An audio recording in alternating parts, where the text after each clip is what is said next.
With a couple of tough tests on the slate this week, Temple will look to keep the momentum rolling, coming off back-to-back conference wins. The first challenge comes at home on Thursday night as they welcome 25th-ranked SMU to the Liacouras Center.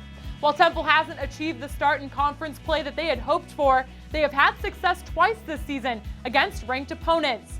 Figuring out the recipe for winning is just part of the fun for 11th-year head coach Fran Dunphy. I think that's why we do what we do, trying to play, who should start, who should come off the bench, what's your strategy like with 5 minutes to go in the game and you've got a 3-point lead, and how are you going to try to plan the next 5 minutes of your life and these kids' lives as well. So it's challenging, it's daunting, it's exciting, it's all of those things. Daniel Dingle, who hit a career-best 6 of 7 3-pointers versus USF, has reached double figures in scoring in 12 of the last 14 games. But Coach Dunphy needs his veteran leader to do much more than shoot the long ball. Daniel Dingle, we need his versatility. He can play a number of different positions. He's a pretty good playmaker. He gets in streaks where he makes a whole lot of shots in a row, which is what I hope he gets in a lot of those streaks. But he's a good man. He really adds a lot to our team in terms of his personality, his way. Versatility, I feel like I can play more than 2-3 positions. Whatever the team needs, score the ball, rebound the ball, defend the ball, assist the ball, whatever it needs. So, yeah, I describe my game as being versatile. Senior Mark Williams has also been a role player throughout his career at Temple, but he has come in off the bench to make a big impact the last several weeks for the Owls. Having appeared in over 100 games for Temple throughout his career, it's been an honor for Williams to put on the cherry and white. It means a lot.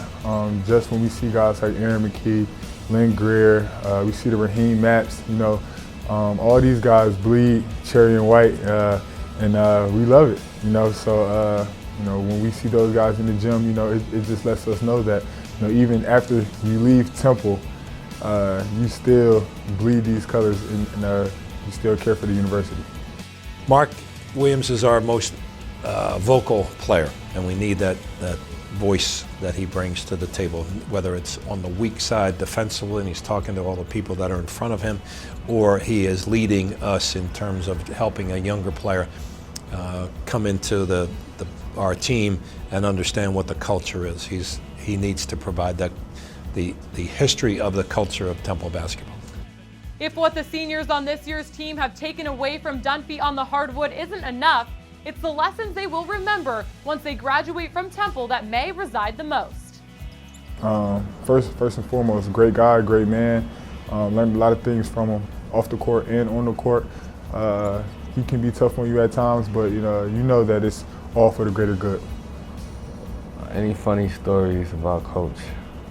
I remember my first day I just got to Temple, and I thought I wasn't going to play right away, or I wasn't confident in myself right away, and I was ready to leave. And he was like, "You haven't played one college game yet.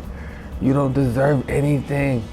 Like, you got to work for everything." And I think that was funny. But the way he said it, I think that really changed my whole perspective. Like, you really have to work for everything you get. Well, I think for all of us who are in coaching, if you said, would you rather play or coach, I'd rather play.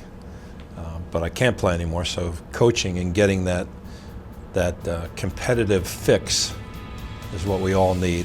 It's just you're buoyed by the competition piece, that you could put your team together and play against all these other teams that are out there that are put together by some really, really good coaches, and that competitive spirit is probably as much fun as it is. And then watching these guys come together and accomplishing something it's awesome to see their faces when they get that success going on.